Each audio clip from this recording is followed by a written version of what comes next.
L'autre chaîne de Cyprien a 1 million d'abonnés. Mais c'est vrai ça. Voilà, j'ai envie d'applaudir ce mec qui a eu 1 million d'abonnés. Bravo à toi. Allez, c'est parti, ça me fait plaisir. Ouais. Ah, je pensais qu'on devait t'offrir un cadeau. Ah non. Je suis en train de me sucer.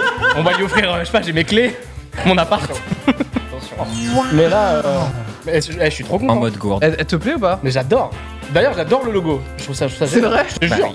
Meilleure idée, mec, je te jure, je trouve ça génial. Je suis un fucking graphiste. Hein. J'adore. Tu connais le générique de l'émission? Il me semble. Allez, c'est parti. Bienvenue dans 301 vues, l'émission qui parle d'Internet avec des invités exceptionnels. Aujourd'hui, nous avons l'honneur d'accueillir l'incroyable, Pierre Lapin. ainsi que l'inimitable. Freddy Gladieux. Ah oui, c'est présenté par Cyprien. 301 vues, c'est maintenant. Aujourd'hui, on va parler un petit peu de notre vie avant YouTube, ou juste au début d'Internet, tu vois. Moi, je suis né pendant YouTube, donc je sais pas, moi, j'ai pas eu de C'était en avant, donc, 2006. y a pas de. Ah, Petit c'est en jeu. 2006, ok, d'accord.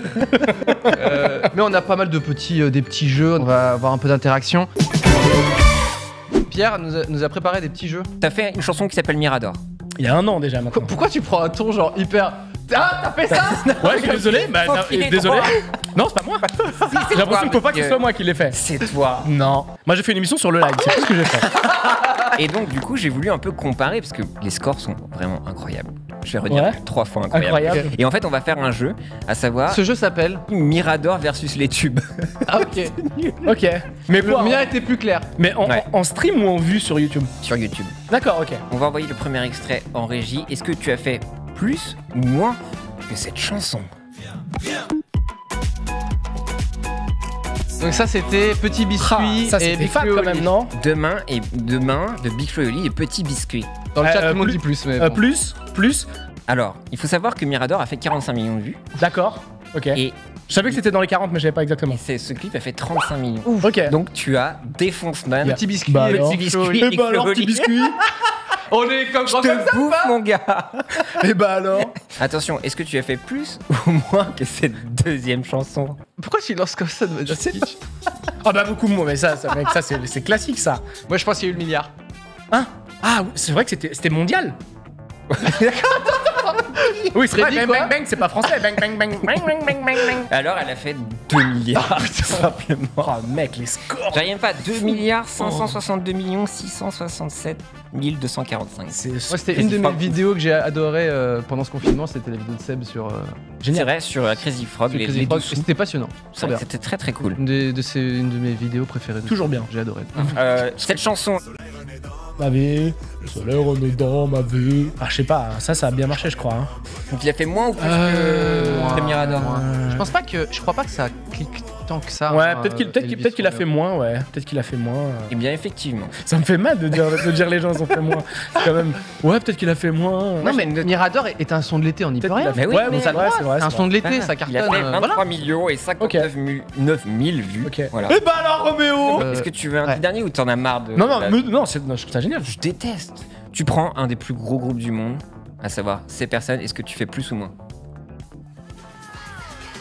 Jamais. Jamais, ça Les c'est. Spice Girls. Ça c'est Spice Girls, mec. Ouais, ça, mais- ça c'est. Ah, je sais pas si ce. En même temps, ce C'est pas tube- le plus classique. Ah bah pas du tout même. C'est pas le plus classique. C'est quand même un gros tube de l'époque. C'est possible qu'on ait fait un peu plus. C'est juste pour te dire que t'as explosé les Spice Girls une fois dans ta vie. Et donc t'as fait plus que les Spice Girls sur YouTube. Quel culot. Non mais c'est quand même cool. Mais c'est pas. Quel Je suis sûr que c'est même pas sur une chaîne officielle et tout. Moi je crois que c'est sur le... c'était sur le Vevo, t'as 27 millions de vues. Ok, ouais, c'est vrai. Bon, c'est date d'il y a... Qui longtemps, remplissent tu vois. vraiment, elles remplissent vraiment des. Mais je dis, je voulais te faire chaud des stades. au cœur, tu vois. Mais t'as raison, mais t'as raison. Dépasser les Spice Girls, c'est quand même cool Mais t'as pour un raison, délire entre t'as potes, raison. tu vois. T'as raison et merci beaucoup, ça me fait plaisir. C'est quoi ta vie avant réellement de vivre de ton art?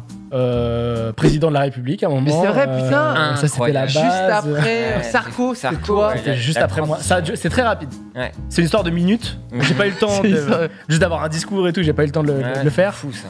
Non, mais en vrai, j'ai eu autant de métiers que plein de gens qui veulent un salaire à la fin du mois et qui prennent ce qui passe plus ou moins quoi. J'ai fait de la manutention. J'ai fait de l'expertise en assurance. On dirait que c'est stylé comme ça. Je savais pas ce que je faisais. Je vous jure. Donc en fait, Vraiment. t'allais voir genre un truc et tu fais Ça, on va vous rembourser. Ouais. Mais genre vraiment. Alors même pas, c'était si t'avais un sinistre, toi par exemple demain, t'as un dégât des eaux. Déjà, le faut souhaite pas, pas, hein. déjà, faut pas le souhaiter. T'as quelqu'un qui estime le dégât en ligne. Et si jamais c'est pas trop cher, et ben t'avais moi en ligne. Et en fait, je mettais en relation les artisans, donc celui qui va faire les travaux chez toi, et le client des assurances. Ok. Sauf que je ne connaissais rien.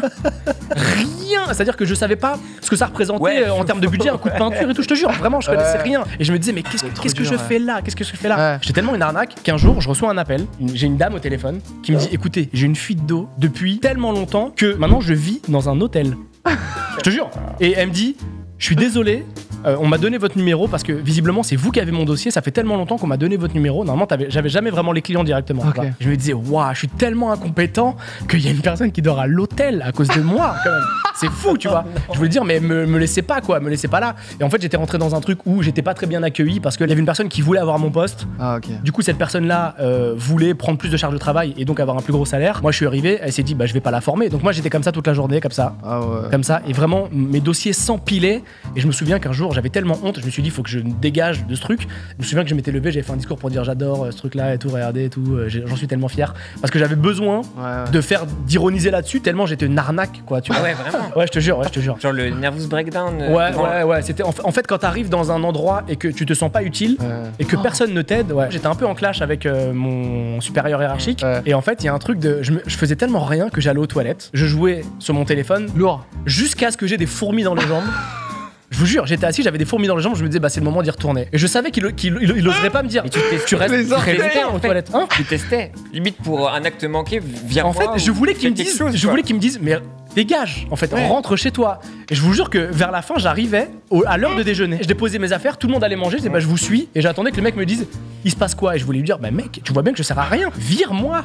Fais quelque chose. Horrible. Ouais, c'était horrible. En vrai c'était horrible. Bon bref, Je suis tellement désolé pour que t'aies vécu ça. Ouais. Mais juste, c'est génial quoi.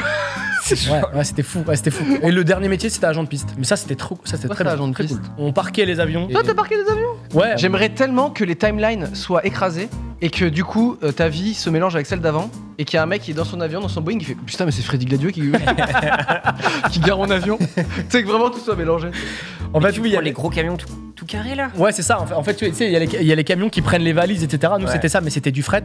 Donc, il y avait ce truc où moi, j'avais ma petite voiture, tu vois, et on me disait parking numéro 8, tel vol. Il fallait être sur place, tu vois. Et une fois que l'avion était parqué, bah, on le déchargeait. Donc, c'était un peu cool. Et des fois, quand même, fallait être dans l'avion. Et ça m'a un peu ruiné au niveau de la santé. Fallait être dans les avions. En fait, t'étais dans les avions et souvent, on oublie. Nous, on voit des gros avions, mais des fois, c'est des petits avions avec des carlingues si basses que tu travailles comme ça. En fait. Après, tu travailles comme ça, tu vois, t'es comme ça, t'as des colis. Ah ouais, ok. C'était galère. C'était épuisant quoi. À l'époque, tu faisais déjà un peu des jokes, des trucs et tout. Enfin, c'était déjà, c'est-à-dire, t'essayais de percer là-dedans.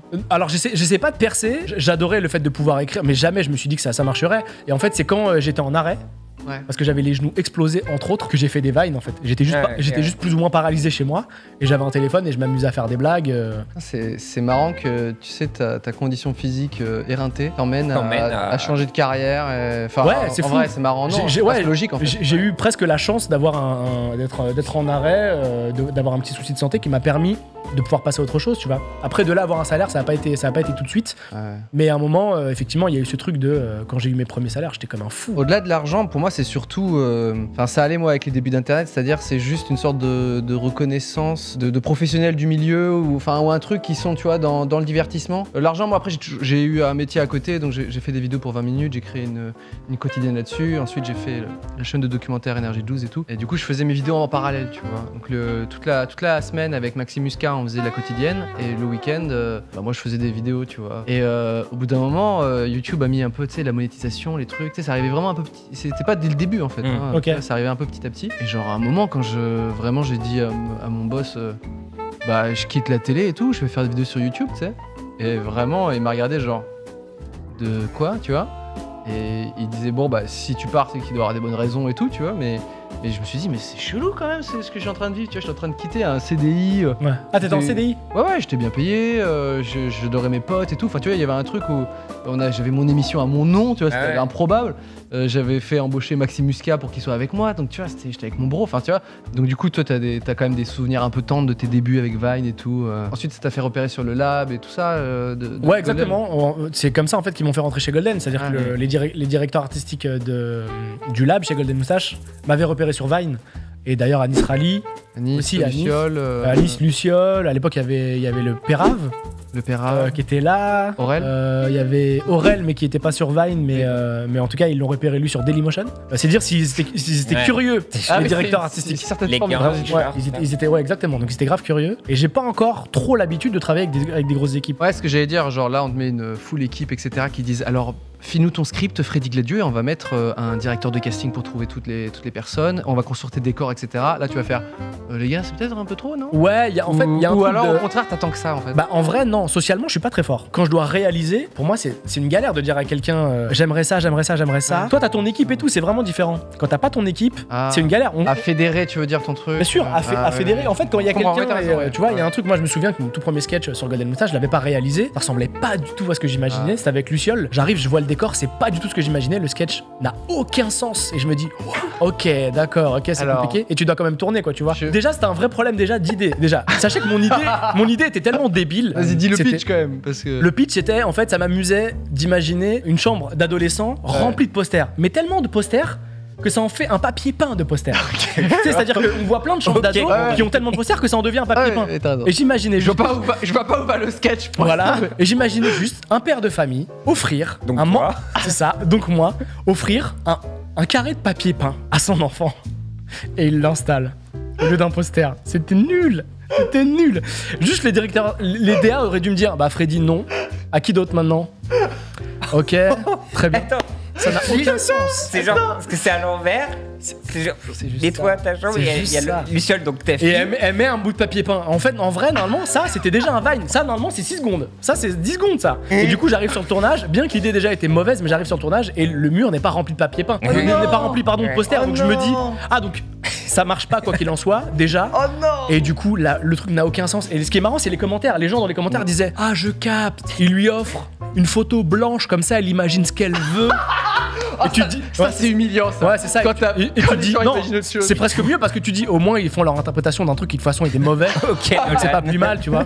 Et donc rien ne marchait, c'est une catastrophe. Mais c'est tout les débuts. C'est pas l'effort d'être le père, il y a même pas de fausse barre, il y a toi. J'ai des lunettes, je crois que j'ai des lunettes. Et un manteau. Je crois que j'ai des lunettes, ça n'a aucun sens. On va passer aux petites recos, qu'est-ce que vous en pensez? Chaud. On va vous raconter juste les petits coups de cœur qu'on a eu spécialement sur internet. Freddy, est-ce que t'as eu un coup de cœur que t'as vu spécialement sur internet? Je me répète au début. Ouais, moi j'aime bien Chronomusique. Je sais pas si vous connaissez. Bien sûr, ouais. Chronomusique, K-R-O-N-O. Il arrive à allier humour et son, et je trouve ça vraiment bien. Je trouve ça vraiment marrant. Ouais, Chronomusique, ça tue. Ouais, je trouve ça vraiment cool. Petite reco, abonnez-vous. Voilà. Ouais, abonnez-vous. Pierre Lap, c'est quoi un petit peu ta moi, c'est sur de la Twitch. semaine? Ouais. Bon, déjà, il y a Pépère sur Instagram, Gigi Pop sur Gigi Instagram. Pop. Un personnage absolument Le bon incroyable. Gigi Pop. Qui est le sidekick de JB de Tales from the Click, que vous avez certainement pu voir. Et donc, c'est Tom Sings sur Twitch, qui est un dessinateur slash marionnettiste. Et en fait, c'est un gars qui va te. Le slash était étrange quand même. Ouais, non, mais tu peux dire, en fait, tu vois, il a une toile blanche, il dessine quelque chose et il l'anime devant toi, ces personnages qu'il crée chaque soir. Et il fait tout au clavier, il anime, il fait les voix, la bouche et tout ça. Trop bien. Et c'est un mec de Seattle qui est absolument incroyable. Et il y a 2 programmes chaque soir, donc c'est soit Duck qui est une émission qui propose aux gens de proposer justement des mots et il anime tous ces mots-là. Et il a une autre émission où il dessine les gens avec vraiment son style. Donc allez voir, et c'est la chose la plus folle que j'ai vue sur Twitch récemment. Je vais vous faire une reco qui est pas du tout web du coup, mais c'est The Last Dance. Je l'ai pas encore vu. Michael Jordan. Je l'ai pas encore vu. Trop fort le mec. Ah ouais. Je l'ai pas encore vu. Dunk et tout. Pourtant, je connais rien à NBA. je regardais le truc, je fais c'est quoi les drafts, c'est quoi les côtes est, côtes ouest. J'ai tout découvert, je ne connaissais rien. Les playoffs. Mais mec, je ne connaissais pas. C'est une production Netflix. ESPN, ESPN et Netflix. Donc le Mais ils ont ce truc où de toute façon ils arrivent à à tout rendre incroyable. On arrive à la fin de l'émission, merci beaucoup d'avoir participé. Merci pour l'invitation. C'est chaotique, mais on est là jusqu'à maintenant. On est là. On est de retour sur le stream, puisqu'on l'a dit en début d'émission. Oui. On n'est plus sur le live. Bien évidemment. Puisque ça s'arrête petit à petit. Voilà. Ça te rend triste, Freddy. Ah merde. Ouais, je te jure. C'est triste. Ah merde, c'est fini, c'est fini. Ouais. Et on se retrouve la semaine prochaine. Notre invité sera Domingo de Twitch. Vous connaissez bien évidemment. Yo les jeunes, vous connaissez Twitch. Tu connais Twitch? Domingos. Et tu repars avec ça. Hein. C'est un cadeau, la petite gourde. Je suis très content. Voilà. Ciao, ciao. Meilleur logo. Semaine pro. Ciao. Merci d'avoir suivi 301 vues. On se retrouve très vite avec de nouveaux invités et abonnez-vous.